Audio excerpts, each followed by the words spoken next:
Hello there, I'm Mr. Simon Shutarek. Today we will learn how to install Python idle. We have uploaded this on the Lahore Grammar School website. So here we go. So we'll just learn how to install it and how to use the IDLE Python today. I'll just show you the link first.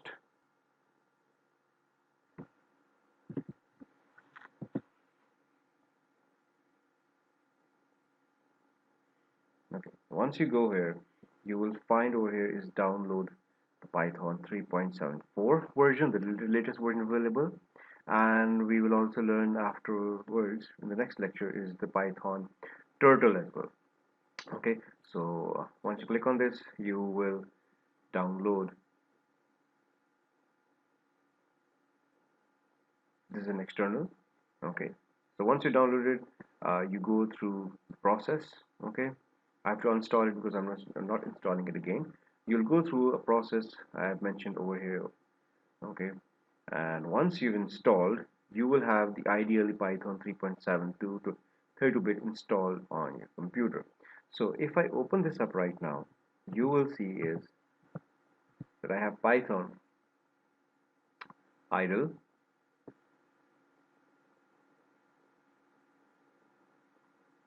Here we go. We call this the Python shell as well.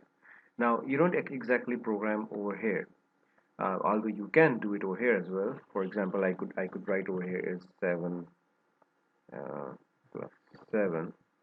Give me the answer.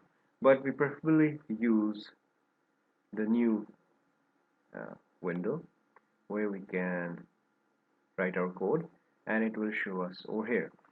For example, if I write over here is print in brackets, and I could use double quotes or I could use even the single quotes.